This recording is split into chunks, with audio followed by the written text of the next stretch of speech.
Good evening বন্ধুরা। তো দেখো সন্ধ্যাবেলা চিকেন পকোড়ার প্রিপারেশন শুরু হয়ে গেছে। এদিকে চিকেনটা পিস পিস করে কেটে নিয়েছি, লঙ্কার গুঁড়ো, হলুদের গুঁড়ো, লবণ, গোলমরিচের গুঁড়ো সবটা দিয়ে দিয়েছি। এবার দেব সয়া সস। সয়া সস দেবো আর একটু চিলি সস দেবো।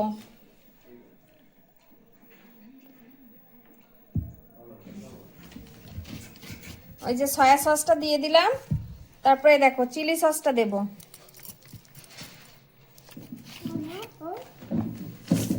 চিলি সসটা এইভাবেই দিলাম, ঠিক আছে? দাঁড়া বাবা। এবার দেব আদা বাটা, আদা রসুন পেস্ট সব একসঙ্গে করা আছে, ঠিক আছে? তো সমস্তটা দেওয়া হয়ে গেছে। দেখো এবার ম্যারিনেশন করছি। ওকে,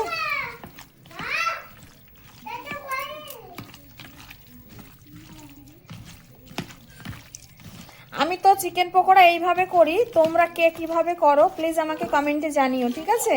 তো এই ম্যারিনেশন করে রেখে দিলাম। 1-2 ঘন্টা ম্যারিনেশন করা থাকবে, তারপর এটা পকোড়া বানাবো। তারপর আবার কিভাবে করি সেটাও দেখাবো। তো ভিডিওটা কেমন লেগেছে প্লিজ তোমরা কমেন্টে জানিও, আর তোমরা কে কিভাবে করো সেটাও কিন্তু আমাকে জানাবে। ওকে, তো থ্যাংক ইউ সো মাচ। তো দেখো 2 ঘন্টা পরে চলে এসেছি, তেল বসিয়ে দিয়েছি, তেল গরম হয়ে গেছে। আর এদিকে আমি একে একে চিকেন পকোড়াগুলো ভাজতে শুরু করেছি। আর আমি না এই ছোট একটা কালো লোহার কড়াই আছে, এইটাই না মানে ভাজা করা বেশ ভালো হয়, বেশ সুন্দর হয়। তো আমি এই কড়াটাই করি। তোমরা অনেকে বলতে পারো কড়ার রঙটা এরকম কালো কেন, কারণ এটা হচ্ছে লোহার কড়া। কারণ তোমরা যারা মানে ভাজা টাইপের কিছু করবে তারা কিন্তু বুঝতে পারবে যে কালো লোহার কড়াই ভাজাটা করলে, নন স্টিকে করলেও হয় কিন্তু ততটা ভালো হয় না, চিপকে যাওয়ার সম্ভাবনা থাকে নিচে। তো দেখো আমি একে একে কিন্তু পকোড়াগুলো ভেজে নিচ্ছি। তো এটা কিন্তু আমি মানে সাদা তেলে ভাজছি, ঠিক আছে? আর সর্ষের তেলেও ভাজা যায়, কিন্তু সয়াবিন তেলে ভাজলে কি হয় বলো তো, মানে পকোড়াটার টেস্টটাই একটু আলাদা রকম হয়। তো দেখো অনেকটা পরিমাণে, তো আমি আস্তে আস্তে এগুলো ভেজে নিই। একটু মানে লো ফ্লেমে দিয়ে ভাজবো, বুঝলে?